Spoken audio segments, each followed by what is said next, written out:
안녕하세요, 김정입니다. 자, 지난 시간에 이어서 조합원 좀 더 하도록 하겠습니다.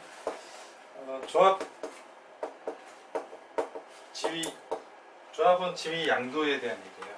조합원 지위 양도. 이게 뭔 말이냐? 자, 정비구역에서요. 어떤 사람이 집을 갖고 있어요. 이 사람은 조합원이겠죠. 조합원인데 사정이 생겨서 이걸 팔게 됐어요. 팔게 됐으면 이 산 사람도 마찬가지로 조합원이 돼야겠죠. 만약에 조합원이 안 된다 그러면 사고 나서 나중에 매도 청구 당하는 거예요. 또는 수용당하겠죠. 그러면 이걸 통해서 내가 조합원이 돼가지고 분양을 받을 걸로 기대하고 들어갔는데 구매를 하게 됐는데 조합원이 양도가 안 된다. 그럼 문제가 되겠죠. 이 얘기입니다. 자, 원칙은요, 조합원 양도를 자유롭게 할 수 있어요. 매도하면은 그 매수한 사람이 조합원이 되는 게 가능하죠. 가능하다. 근데 예외가 있어요. 투기과열지구예요. 투기과열지구에서는 이걸 함부로 이렇게 매매를 못하게 만들어놨습니다. 그럼 언제부터 안 되냐? 이게 재개발이냐 재건축이냐에 따라서 달라요. 재개발은 관리처분 계획 인가가 나서부터는 지위 양도가 되지 않습니다. 그래서 투기과열지구 지정되기 전에 빨리 관리처분 받으려고 하죠.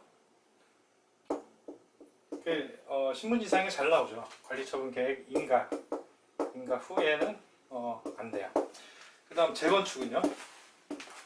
재건축은 조합 설립되고 나서는 안 됩니다. 조합 설립되고 나서는 안 돼요. 자, 이 이후에 소유권을 변경하는 행위는 다 안 돼요. 뭐냐면 매매하는 거죠. 매매. 또 증여 이런 것들이죠. 되는 게 있어요. 되는 게 상속. 상속받았는데 이거 어쩌겠어요. 상속하고 또 이혼으로 어쩔 수 없이 재산 분할을 하는 경우에는 또 예외가 됩니다. 이게 권리 변동을 수반하는 행위 이렇게 적어 놓으시면 돼요. 권리 변동을 수반하는 모든 행위. 권리 변동을 수반하는 모든 행위는 안 된다는 거죠. 자, 여기에 예외가 있다는 거죠. 예외. 여기에 나온 상속과 이혼 말고도 예외가 있어요. 예외는 흡사하니까 좀 지우고 다시 하도록 하겠습니다. 투기과열지구에서 지위 양도를 할 수 있는 예외예요. 자, 질병에 걸렸어요. 또는 근무, 또 생업, 지방으로 정근을 가게 된 거죠. 이런 경우에는 가능해요. 이런 경우에 타지역이라면 다른 특광, 특특시, 군을 얘기하는 거예요. 타지역으로 세대원 모두가, 자기 혼자만 가면 안 돼요. 세대원 모두가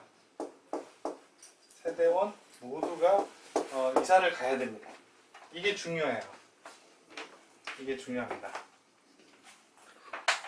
그 다음에 상속을 받았어요. 아까 상속 얘기 나왔는데 또 상속이 나오네요. 이거 다른 얘기입니다. 상속을 받아서 세대원 모두가 그 상속받은 집으로 이사를 가는 거예요. 이전을 하는 겁니다. 자, 이게 무슨 얘기냐? 자, 정비구역에 집을 갖고 있는 사람이면 조합원이 됐겠죠. 조합원으로 해서 분양받을 날만 기다리고 있는데 아버지가 돌아가셨어요. 그래서 이 집을 상속받았네요.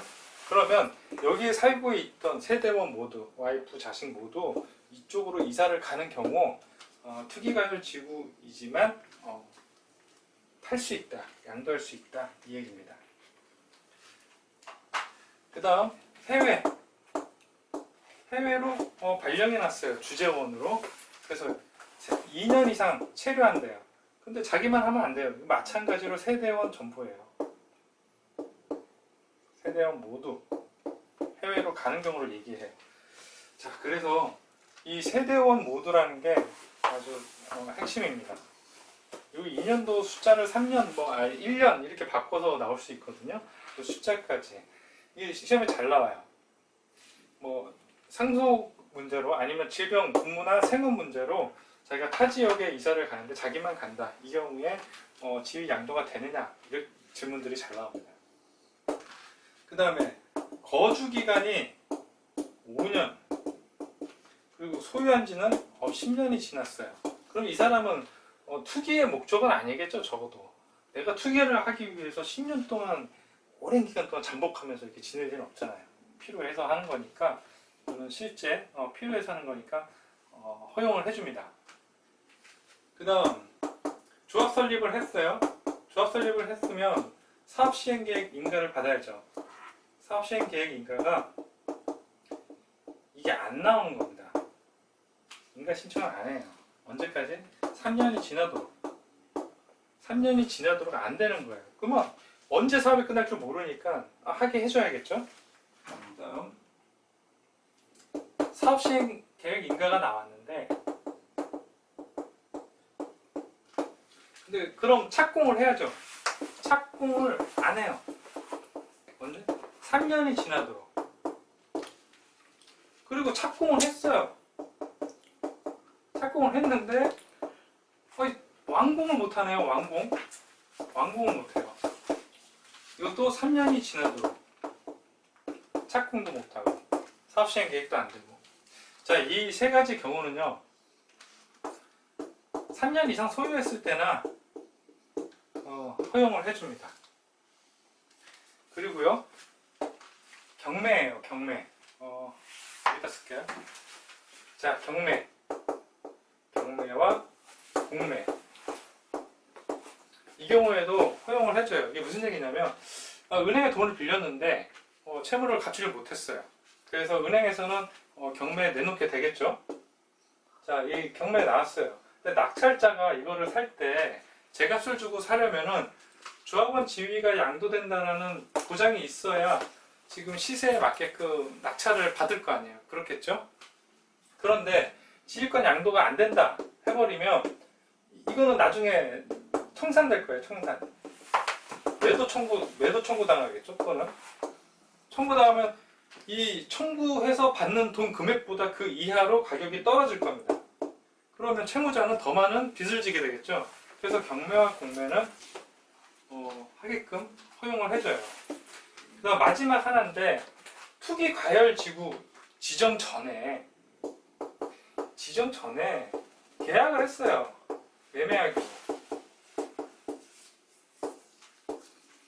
그러면 이거 허용해줘야겠죠. 당연한 얘기죠. 근데 요건이 있습니다. 요건이 뭐냐면 지정되고 나서 60일 이내 부동산 매매 거래 신고를 해야 돼요. 거래 신고를 마쳐야 돼요.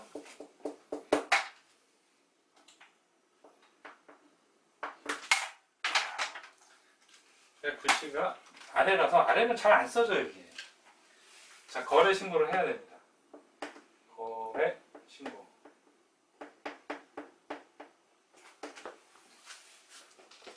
됐죠? 자, 그래서 여기서부터 여기까지, 그리고 경매 공매와 지정 전에 매매하기로 하는 계약을 했다. 그런 경우에는 허용을 해준다. 투기과열 지구라도 거래할 수 있도록 해준다. 이렇게 이해하시면 됩니다. 자, 여기까지 해서 조합원 지위 양도는 조합원 얘기는 끝났고요. 자, 조합원 얘기가 끝났으니까 이제 본격적으로 들어가야 될 게 사업시행 계획인데, 그 전에 의결 정족수랑 의사 정족수에 대해서 좀 얘기를 할 필요가 있어요. 이게 도시개발법과 다르게 좀 내용이 조금 복잡합니다. 자, 의결 정족수, 그 다음에 의사 정족수가 있어요. 그 다음 출석이 있죠. 자, 의결 정족수는 조합이 어떤 안건을 냈을 때 안건을 의결시키기 위한 요건이에요. 의결시키기 위한 요건. 그럼 의사 정족수는 이 총회를 열기 위한 요건입니다. 총회를 열기 위한 요건. 그 출석은요? 출석은 세 가지가 있어요. 직접 출석이 있고요. 자기 발로 가서 참석하는 거죠. 직접 출석이 있고, 또 서면 결의서에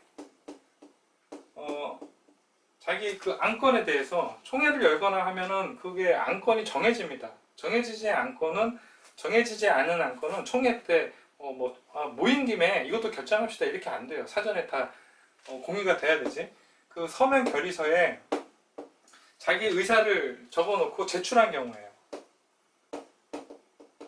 많은 사람한테 좀 내달라고 부탁을 하겠죠. 그 다음 대리인인 경우에요. 대리인은 제약이 있어요. 다 되는 게 아니고 형제나 자매 그리고 직계 좀비속이에요.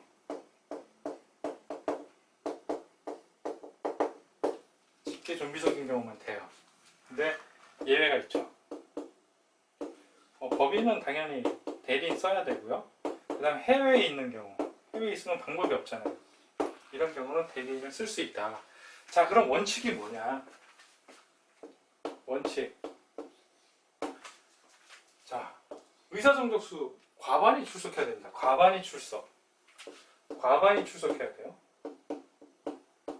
그리고 안건을 통과시키려면 과반이 출석해야 되고, 출석한 사람의 과반이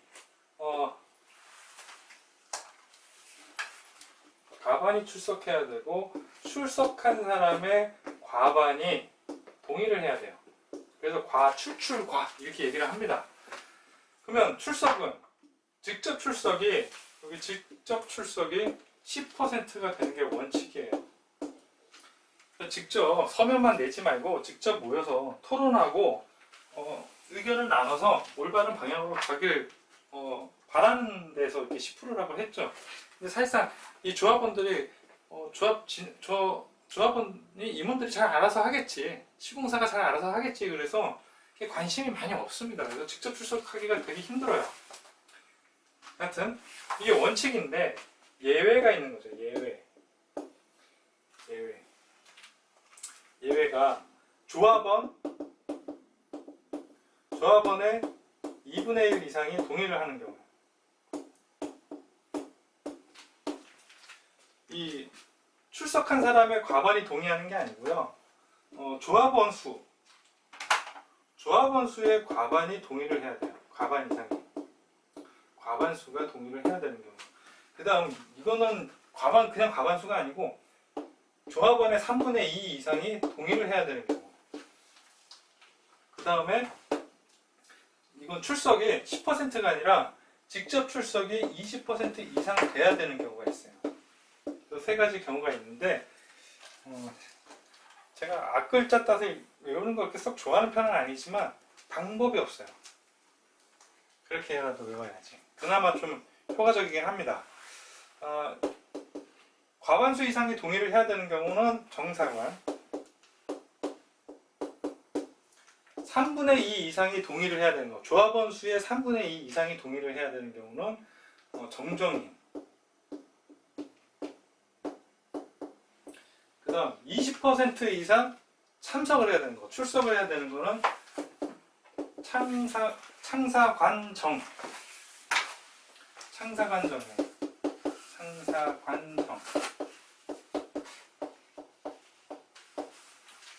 자, 이것만 기억을 해놓으시면 대부분 기억이 납니다. 시험 보실 때.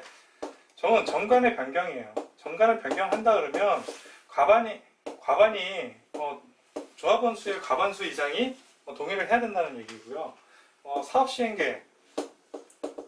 사업시행계획을 작성하거나 변경하거나 하는 것들이에요. 이건 관리처분계획이죠. 관리처분계획. 다 중요한 계획들이에요. 처분계획.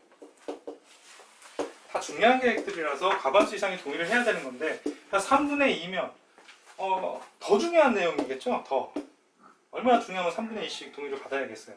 자, 정비사업비 돈은 민감하죠. 정비 사업비가 10% 이상 10% 이상 증가한 경우에요. 정비 사업비가 10% 이상 증가했다 그러면 이게 돈 관련 문제이기 때문에 3분의 2 이상 동의를 받아야 됩니다. 근데 여기 어쩔 수 없는 거 있잖아요. 뭐 생산자 물가 이상으로 뭐 올랐다. 그러면은 뭐 어쩔 수 없는 거니까 이 10%에서는 이걸 빼줍니다. 그리고 생산자 물가하고 또 제외되는 게 갑자기 기억이 안 나는데 저기 보상비. 보상은 어차피 보상을 해주고 그 물건을 가져오는 거잖아요. 그렇죠? 수용 보상이나 뭐 이런 것들 매도 청구하고 나서 돈을 주고 나서 그 집을 가져오기 때문에 사실상 손실 보는 게 아니에요. 어쩔 수 없는 부분이기도 하고. 그러니까 이 경우는 빼고 외의 사정으로 정비사업비가 10% 이상 증가했다. 그러면 3분의 2 이상 동의를 받아야 돼요. 그 다음 정관의 변경 중에서도요. 중요한 게 있습니다. 중요한 거. 정관의 변경 중에서도 비용 부담에 대한 얘기. 그 다음 시공자 선정하는 거고 설계자 선정은 되게 중요한 거거든요. 설계자 선정과 계약 이거 중요한 겁니다. 3분의 2 이상 받고요. 그 다음에 구역 위치를 변경했대요. 뭐 말도 할 것 없이 중요하죠. 변경. 그 다음 조합원의 자격에 대한 얘기예요. 조합원의 자격, 교체에 대한 내용. 어떤 경우에 어떻게 절차를 거쳐서 교체할 건지 그런 내용이에요. 교체, 탈퇴, 이 조합원에 대한 얘기겠죠. 그 다음 인이에요. 인가 받았어요. 인가 받았는데 이거 빼진 게 제명도 있어요. 제명. 이거 뭐 달달 외우라고 말씀드리는 게 아니라 자, 정관의 내용 중에서 이런 내용들은 중요하다고 인식을만 하시면 지문에 나왔을 때 판단할 수 있을 거예요. 자기가 기억에 없더라도 막상 읽어보시면. 그 다음에 인가받았는데 그 인가받은 사항을 변경한대요. 변경. 인가받은 사항에 대해서 변경한다. 그러면 이미 다 합의를 해서 의결해가지고 통과된 건데 그걸 변경한다 그러면 그 이상의 동의가 필요하다. 그 다음 이건 창립총회를 얘기하는 거고요. 여기는 사업시행계획이죠. 사업시행계획.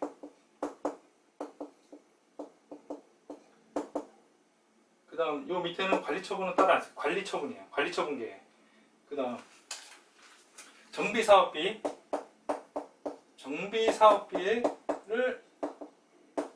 사용하거나 또 그 내역을 변경하는 경우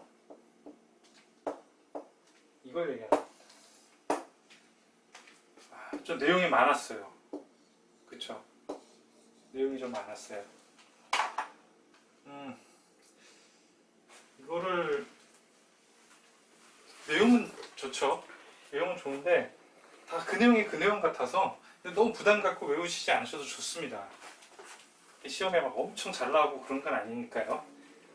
자, 이게 의결 종족수와 의사 종족수에 대한 얘기였어요. 자, 이제 총회에 대한 얘기입니다. 총회.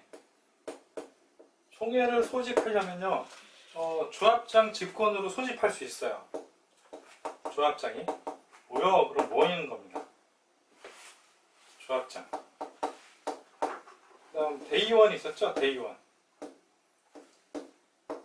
제가 조합 때 대의원을 얘기를 안 했었나요? 혹시?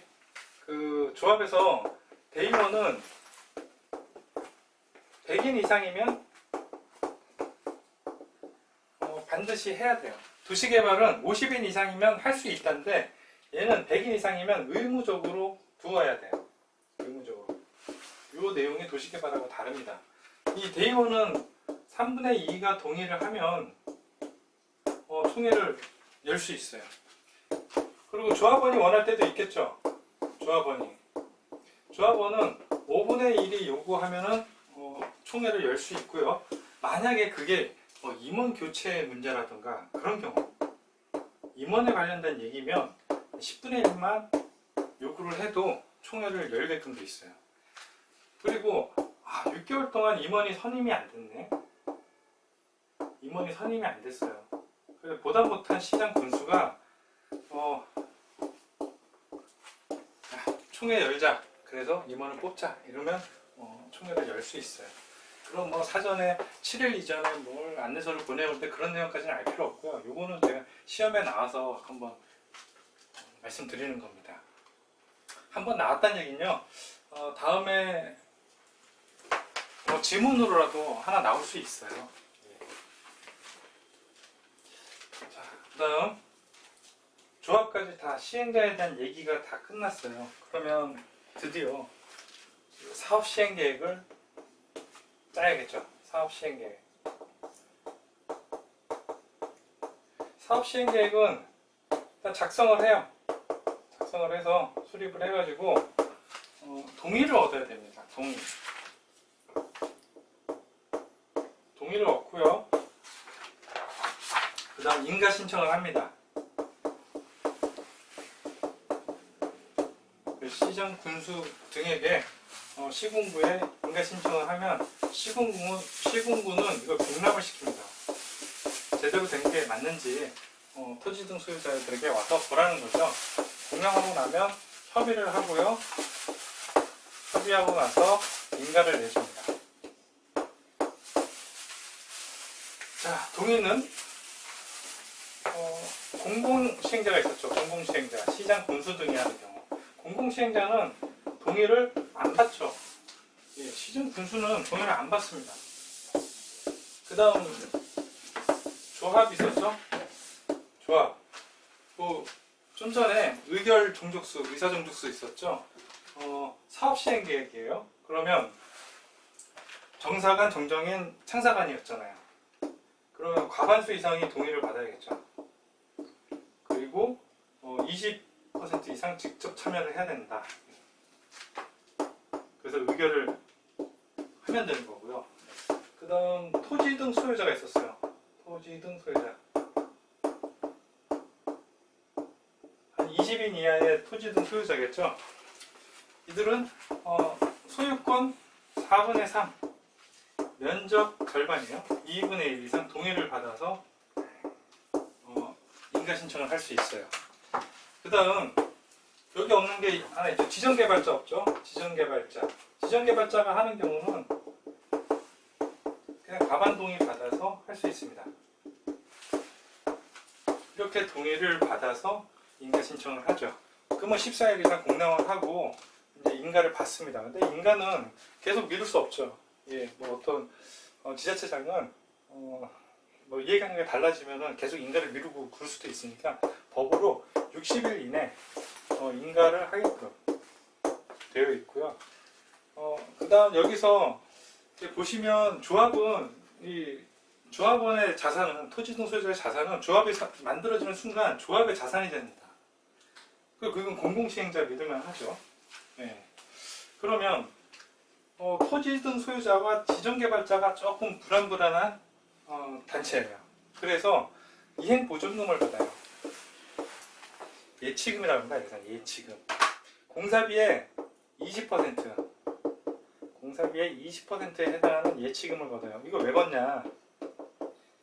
나중에 청산 안 하고 도망갈까봐 피해자가 생기잖아요. 그래서 청산금을 다 지급이 완료되면 그때는 환급해줍니다. 실제 돈 20% 넣는 업체는 없어요. 대부분 보증서를 끊어가지고 제출하죠. 자, 여기까지 내용이고요. 사업시행계획 인가가 됐다는 얘기는 이제 본격적으로 진짜 사업이 진행된다는 얘기예요. 여기서는 좀 속도가 좀 거의 9분 응선 넘어갔다고 보시면 됩니다. 그래서 사업시행계획 인가 끝났으면 여러가지 시행을 잘 할 수 있게끔 여러가지 조치들 그리고 특례들이 있습니다. 잡다한 얘기들 제가 좀 설명을 드릴게요. 만약에 정비구역 200m 이내 학교가 있는 거예요. 정비구역 200m 이내. 그러면 교육시설이 있다. 교육시설이 있다. 그러면 교육감이나 교육장과 협의를 해야 됩니다. 교육장 또는 교육감과 협의를 해야 돼요. 그 다음, 자, 사업을 시행계획을 짜려다 보니까요, 정비 구역이 이렇게 있는데 하나의 단지가 있어요. 아파트 단지라고 생각을 하시면 돼요. 단지가 있는데 이쪽에 있는 주민들은 리모델링을 원하는 겁니다. 리모델링. 근데 여기는 완전히 밀고 철거하고 새로 지을 생각을 하는 거죠. 서로 이해가 좀 달라졌어요. 이런 경우, 그리고 또 어떤 경우는 설계상 이쪽은 남겨서 존치시켜서 이건 그대로 공원으로 만들자 이렇게 될 수도 있겠죠. 존치에 대한 내용이 들어갈 수도 있어요. 이런 것들을 사업시행계획단에서 포함시킬 수 있다는 얘기입니다. 시행계획에서 포함시킬 수 있어요. 이게 만약에 이렇게 포함하기로 했던 내용이 정비계획에 있었다, 그 이전에 있었던 정비계획에 있었다 그러면 아무 문제가 없는데, 정비계획상에는 이런 내용이 없었는데 이런 내용 사업시행계획 짜려다 보니까 이게 불가피하게 들어가야 되는 경우예요. 그러면 동의를 얻어야겠죠. 그냥 할 수 없고. 그래서 소유자 3분의 2, 면적 3분의 2의 동의를 받습니다. 동의를 받아서 계획에 포함시킬 수 있어요. 그런데요, 자, 여기 아파트가 딱 있는데 하나의 단지예요. 어떤 아파트로 할까요? 동부 아파트다. 근데 여기 1동부터 한 30동까지 있는데 여기 절반은 리모델링 하기로 했어요. 그러면 애시당초 이 하나의 단지로 만들 때 주택법에 대한 건설 기준이라는 게 있거든요. 건설 기준. 그러면 여기 세대수가 또는 면적이 일정 이상 지나면 거기에 들어가는 부대시설이나 복리시설이나 이런 게 어떻게 들어가야 된다는 기준이 있을 거 아니에요. 이런 기준이 있는데 이걸 잘라내므로 해서 이 기준에 저촉될 수 있죠. 그렇겠죠? 그런 내용들에 대해서 완화해주지 않으면 이게 사실상 불가능해요. 근데 리모델링은 되게 권장하는 사업이거든요. 그래서 완화시켜줍니다. 완화. 뭘 완화시켜주냐? 주택단지의 범위. 주택단지의 범위 정의에 벗어나더라도 괜찮다 이거예요. 주택단지 범위. 그 다음 부대시설과 복리시설에 대한 얘기, 관리실, 경비실 이런 거, 복리시설 이런 거에 대해서 완화시켜 줄 수 있고, 그 다음 대지와 도로와의 관계. 대지와 도로와의 관계. 이거는 건축법에 나오는 얘기예요. 이게 주택법하고 건축법에 나오는 얘기인데, 대지와 도로의 관계는 간단하게 설명을 드릴게요. 또 배울 거니까. 대지라는 거는 건물을 짓는 하나의 단위예요. 이게 필지가 하나일 수도 있고 두 개일 수도 있고, 이 대지에 건물을 지으려면 도로에 붙어 있어야 된다는 얘기예요. 그게 대지와 도로의 관계예요. 도로가 없는 땅을 뭐라 그러죠? 맹지라고 그러죠. 맹지. 맹지라고 해요. 그 다음 건축선. 건축선에 대한 얘기.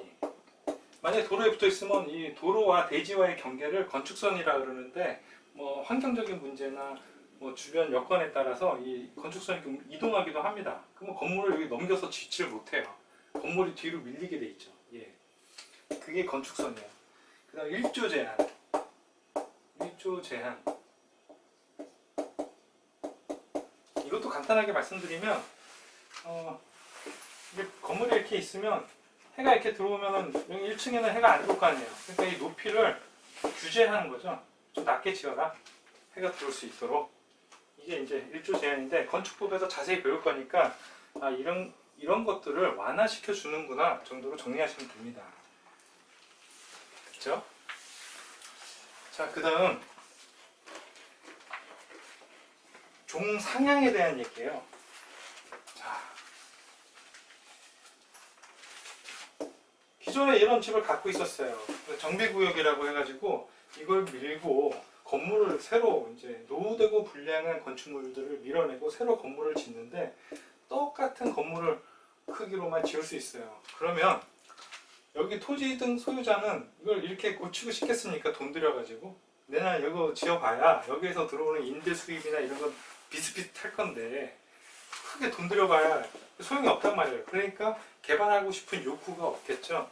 그래서 좀 더 높이 지을 수 있도록 해줘요. 자, 수영 같은 경우 돈이 많이 들어가죠.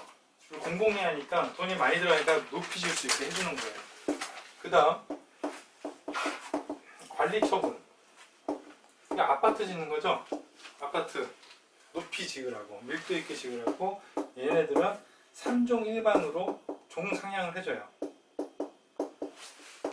3종 일반으로. 그 다음 환지는 어때요? 상가나 공업지역 이런 지역에 뭐 자기 땅 나갔다가 들어오는 건데 뭐 과도하게 3종 일반으로 이렇게 크게 높이 지어서 어떤 자기의 이익을 개인이 모두 다 그 이익을 다 갖게끔 해주진 않겠죠. 환지하고 현지 계량 방식. 계량 방식. 얘도 그래도 한 단계 정도는 종상향을 해줘야 개발하고 싶은 욕구가 생기니까 2종 일반으로 올려줄 수 있어요. 그 다음 공공지원하는 임대주택. 공공지원 임대주택. 공공지원 민간 임대주택이에요. 공공이 지원한 민간이 임대하는 임대주택. 그리고 공공이 직접 건설하는 거. 공공 건설 임대주택. 임대주택. 얘네들은 공공이잖아요. 공공사업이잖아요. 아, 이거 쓰기도 참 기네요. 그죠? 공공사업이기 때문에 이게 200세대가 넘어간다. 상당히 큰 규모죠. 그럼 준주거지역으로 바꿔줄 수도 있어요. 엄청난 혜택입니다. 예. 그래서 이게 갑자기 이렇게 높은 아파트가 들어올 수 있는 이유가 이건 종상향을 해주기 때문에 그래요. 근데 모두 다 해주냐? 그건 아니에요. 뭐 예를 들어서 개발제한구역이다. 제한구역 뭐 이런 데는 안 되겠죠. 그 다음 정비계획에 이미 어떻게 하기로 정해져 있어요. 세분돼 있어요. 뭐 2종으로 할 건지 3종으로 할 건지 이미 정해진 바가 있다면 정비계획에서 정해진 대로 하는 거고요. 그리고 지자체장이 봤더니 이거 종을 그대로 유지하는 게 좋을 것 같아요. 종 유지가 필요하다 생각이 들면 이때는 이렇게 올리지 않습니다. 예. 이런 예외도 있다는데 예외가 중요한 게 아니고 이런 게 있구나 정도 이해하시면 돼요. 자, 그 다음은 시험에 잘 나오진 않는데 내용은 좀 복잡하게 느껴지는 게 있어요. 그 임대주택 의무 비율이거든요. 뉴스에도 시사에도 되게 잘 나와요. 그래서 설명은 길어요. 길지만 그렇게 대단히 중요하진 않다. 그렇게 이해하시면 됩니다.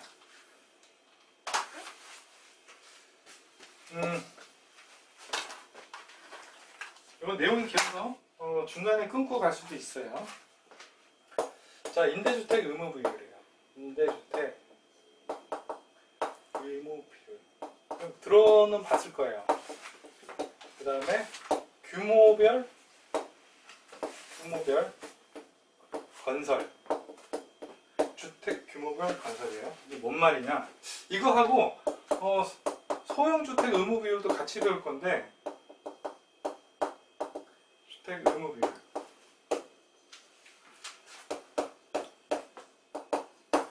책을 보시면요, 이 얘기는 되게 앞에 나와요. 앞에. 이게 정비계획에 들어가는 얘기거든요. 그러다 보니까 좀 앞에 나오고요. 얘는 사업 시행계획에 들어가는 내용이에요. 그래서 뒤에 나와요. 근데 내용 성격은 비슷비슷해요. 그래서 이거를 한꺼번에 제가 설명을 드리는 겁니다. 자, 정비구역에 어떤 건물이 하나 있습니다.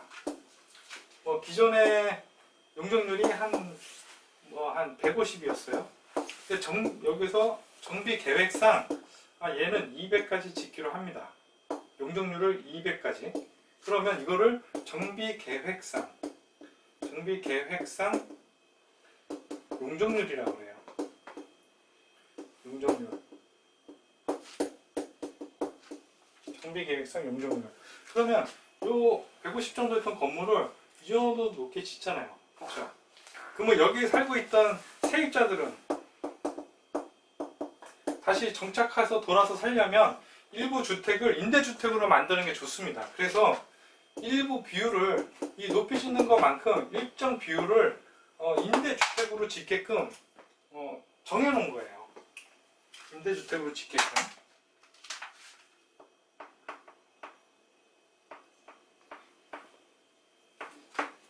이게 임대주택 의무 비율이에요. 그럼 비율이 어떻게 되냐? 자, 주거환경 개선사업을 볼게요. 주거환경 개선사업은 공공성이 가장 높은 거죠. 워낙 낮은 집들이 많고 나중에 새로 짓게 되면은 엄청나게 한 이 정도 될 거예요. 이 정도 이렇게 판잣집이나 뭐 이런 것들이 있으면 여기까지 막 지을 거예요. 그렇죠? 그러니까 임대주택 비율을 상당히 높게 측정합니다. 국민주택 규모로 국민주택 규모인 주택을 90% 이상 지어야 돼요. 거의 대부분이겠죠. 네. 그리고 나서 임대주택은요, 요 얘기는 이 규모별 건설이에요.